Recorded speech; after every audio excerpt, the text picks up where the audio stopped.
Gostaria de chamar cá o avaliador de biológicas, Benedito Quinta, por favor.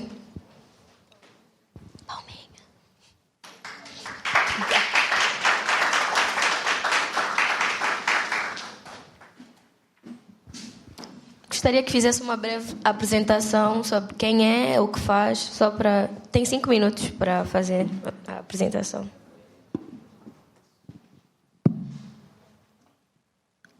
Bom dia, boa tarde a todos. Sou Benedito Quinta, de facto. Sou médico, formado pela Universidade Agostinho Neto, Angola.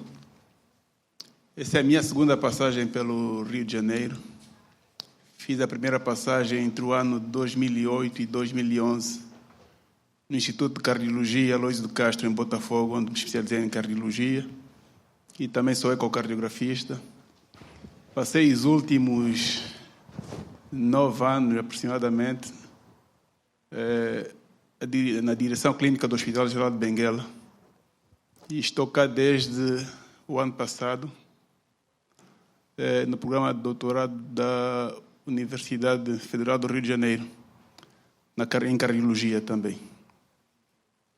Portanto, é um prazer estar aqui, é um prazer compartilhar este momento com todos os presentes, e de forma muito particular, aqui com a direção da Webra, que vou conhecendo à medida que vamos interagindo. Portanto, sinto um bocadinho, diria, isolado aqui nesta mesa. Há bem pouco tempo tinha um júri de 3 professores, de repente fiquei aqui sozinho. É como se estivesse num universo tão grande para um ser tão pequeno. Portanto, é um prazer mais uma vez. Nós que agradecemos. Chamar a estudante que vai apresentar o próximo trabalho na área de biológicas, Janine Santos, cujo título do trabalho é Estudo Preliminar do Efeito da Coinfecção Rinovírus 14 e Streptococcus pneumoniae na atividade de linfócitos humanos. Por favor, Janine Santos.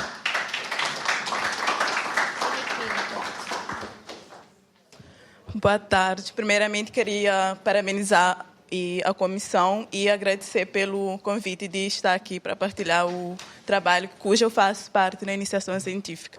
Eu sou a Janine e sou de Cabo Verde, faço biomedicina na Unirio. Eu vou falar um pouco sobre o rinovírus. Quem aqui nunca teve uma gripe, uma infecção viral, ou tem asma, algo do tipo? Quem aqui nunca teve? Praticamente todo mundo já teve. Então você é o sorteado. Todo mundo alguma vez já teve.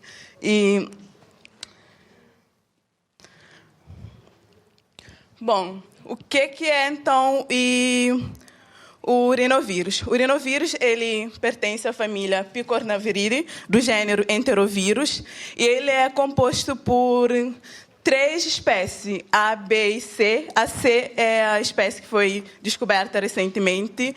E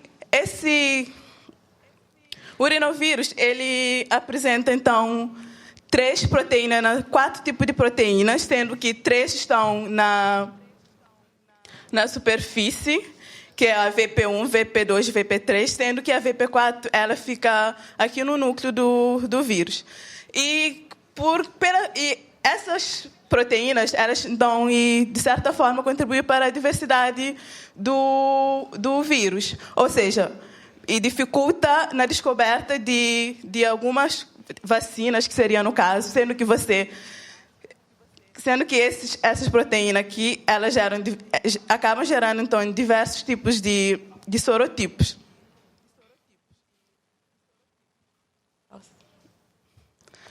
E o rinovírus, ele está associado, então, à infecção do trato respiratório, tanto superior quanto inferior, e ele praticamente faz parte tem uma frequência de 50% nos resfriados comuns, sendo que os resfriados comuns ela está associado quando o rinovírus ela afeta a parte, então, superior do trato respiratório. Mas quando ela acaba atingindo a parte inferior, com isso, E já numa pessoa, por exemplo, propensa, ou uma pessoa que tem asma, acaba dificultando mais o organismo a se combater contra esse vírus. Próximo. Aqui eu vou fazer uma comparação entre um indivíduo saudável e um indivíduo asmático. No indivíduo saudável, quando ele tem contato com o vírus, o organismo dele tem uma ótima resolução. Acaba o quê? Combatendo o vírus. Já numa pessoa que tem asma, por exemplo, essa resolução ela é bem diferente, como vocês podem observar aqui. Ela tem mais dificuldade para combater o urinovírus. E qual, então, é o objetivo do estudo? A gente está tentando ver qual que é... Investigar, então, in vitro, a capacidade imunomoduladora do rinovírus 14 em células mononucleares de sangue periférico, com o intuito, então, de identificar mecanismos e possíveis mecanismos de imunossupressão. Mas aí vocês perguntam, o que é sangues mononucleares células mononucleares, então, de sangue periférico, que é o PBMC. São células que apresentam o núcleo arredondado, e nessa célula a gente encontra os linfócitos, os monócitos, os macrófagos, que são os organismos que eles tentam... são de defesa, tem o papel de, quando a gente está exposto a algum tipo de patógeno, o papel deles é tentar combater, ou seja, eliminar o urinovírus. Na meteorologia, o laboratório situa-se na minha própria faculdade, que é aqui no centro. A gente tem uma grande dificuldade em termos disso, por causa para coletar o sangue que a gente precisa. E, primeiramente, a gente conversa com os nossos colegas de turma ou alguma pessoa, funcionário, explicando o que é o projeto, em que se baseia o projeto. E depois de explicar, a gente passa um termo livre de consentimento para a pessoa assinar e tudo mais. E depois é feita, então, a coleta do sangue, que é feito, praticamente, a gente retira 20 ml de sangue, e depois é depositado sobre um colchão de ficol. Ficol é uma solução hidrofílica, e depois disso a gente coloca na centrífuga para fazer a separação das camadas, e retirar essa parte aqui, que é o nosso objetivo, é pegar essa célula aqui, fica aqui exatamente. Depois de colocar o sangue no ficol e na centrífuga, por cerca de 20 minutos, a gente obtém essa imagem aqui, cujas células mononucleares, no qual a gente está procurando, a gente pega aqui. E depois de fazer a centrifugação e de tirar as células mononucleares de sangue periférico, a gente usa azul de trypan, que é um corante, para visualizar essas células. Na meteorologia, os dados elas foram analisados no programa GAP-RADE Prisma 6, e cujo valor significativo foi o P menor do que 0,05. E, para iniciar a pesquisa, tivemos que fazer uma padronização baseado na literatura, para ver em quanto tempo demoraria para obtermos em quanto tempo o urinovírus ela se comportaria nas células, em quanto tempo demoraria para obter os resultados. E 24 horas fizemos em 2 etapas, e observamos as nossas células, então, em 2 etapas, no período de 24 horas e no de 48 horas. No período pode-se ver aqui no gráfico que 40 horas depois houve uma diminuição do urinovírus. Esqueci de falar o gráfico, esse aqui é o meio, aqui é só o urinovírus, e aqui são os ativadores, e aqui foi adicionar o urinovírus na célula na proporção de 10:1. Então, observou-se que depois, 40 horas depois, houve uma Não, eu falei, houve uma diminuição no número das células, não aumento, desculpa. E depois fomos ver, então, o nível de citotoxicidade do urinovírus, o quanto que esse urinovírus estava atingindo as nossas células. E observamos que nesse... Não precisa voltar. No outro slide, a proporção era maior, tipo, era a proporção de 10:1. Mas depois vamos ver qual a quantidade exatamente que seria necessário para o urinovírus infectar a célula. E vimos, então, que na proporção de 1:1, foi insignificativo, não houve tanta diminuição, enquanto que na proporção de 10:1, que era uma proporção maior. E o urinovírus, quando a pessoa tem contato com o urinovírus, e nossos organismos eles produzem...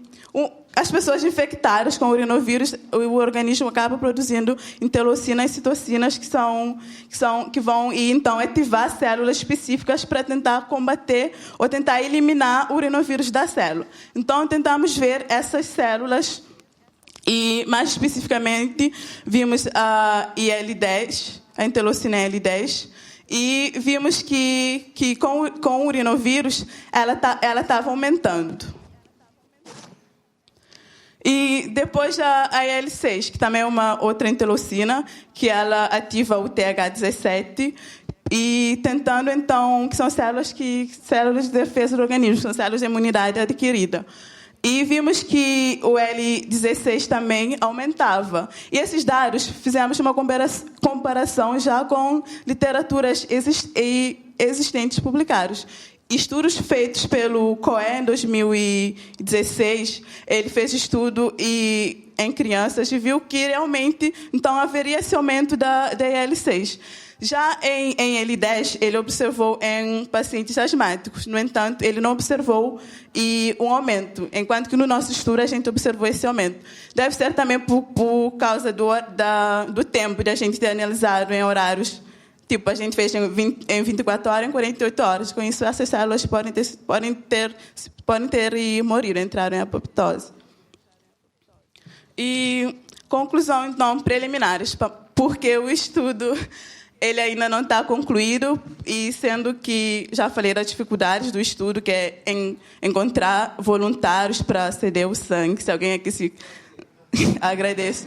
Então, por isso, a quantidade de voluntários não é tão grande a fim de a gente afirmar com tanta certeza. E ainda também estamos em processo de analisar o óxido nítrico, que é produzido pelo TNF-alfa, para ver o quanto do nível que o urinovírus ele tem essa capacidade de atingir as células. E uma coisa que esse estudo ele pode servir é na tentativa de encontrar possíveis tratamentos. Sendo que a gente, muitas vezes, quando a gente está resfriado, a gente não está a pessoa, eu vou comprar um paracetamol, alguma coisa para tomar. Você não está como eu posso dizer, combatendo o urinovírus. Você apenas está tentando eliminar os sintomas que o urinovírus está provocando, sendo que ele praticamente ainda não existe uma cura para o urinovírus, sendo pela diversidade do próprio vírus. Ele tem, 150 sorotipos. De cada dia mais, vai aparecendo mais e mais sorotipos. E perspectiva, então, é aumentar o número dos voluntários e realizar estudos em pacientes asmáticos, sendo que a gente apenas restringiu os estudos aos pacientes tecnicamente saudáveis. E é isso.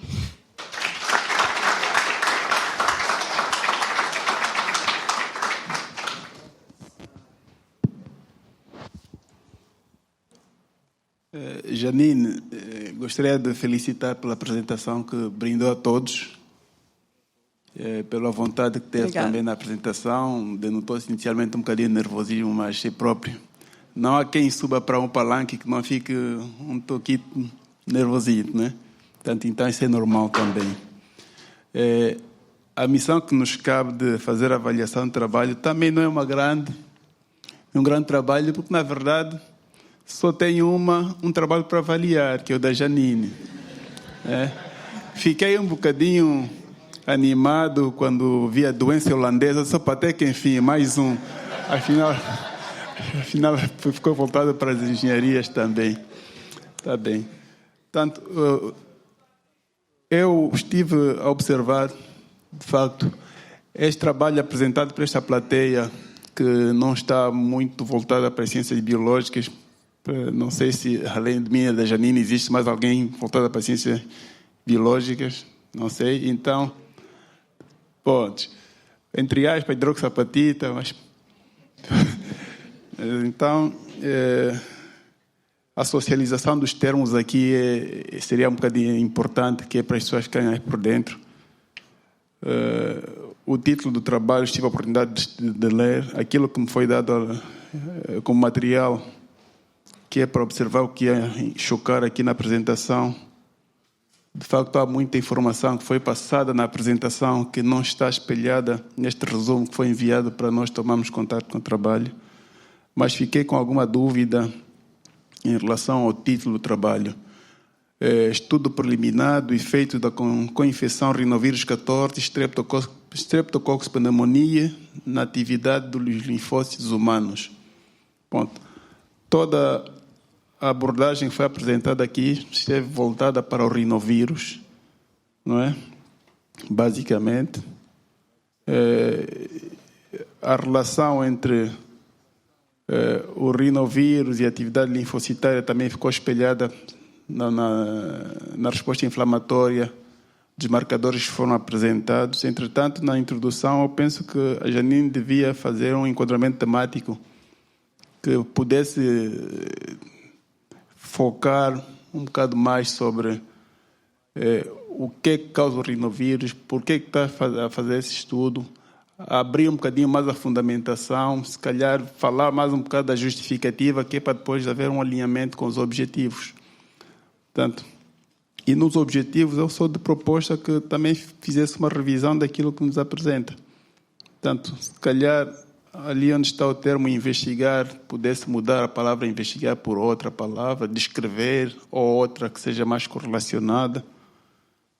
E talvez eu consigo ver nesse objetivo não só um objetivo, mas 2 objetivos. Portanto, um objetivo que é de investigar ou descrever a capacidade moduladora do rinovírus humano B14 em célula mononuclear de sangue periférico. Ali onde começa com o intuito de identificar, eu cortaria o intuito e se calhar colocar outro objetivo, identificar possíveis mecanismos. Então poderia desdobrar isso em 2 objetivos e ficaria muito mais compreensível. Na descrição da metodologia, no que eu pude observar aqui, faltou, e também na apresentação, de certa maneira, a gente observar ali mais os aspectos metodológicos ligados com a descrição do tipo de estudo, os critérios de elegibilidade. Nos disseram aqui quem está disponível, que é para ser participante do estudo. Pode haver muita gente disponível, mas os critérios de elegibilidade, da inclusão e da exclusão para o estudo, não poderemos, em função disso, ter aqui variáveis confundidores, fatores confundidores que depois podem trazer viés na abordagem final da avaliação. Portanto, ter um bocadinho de atenção nisto.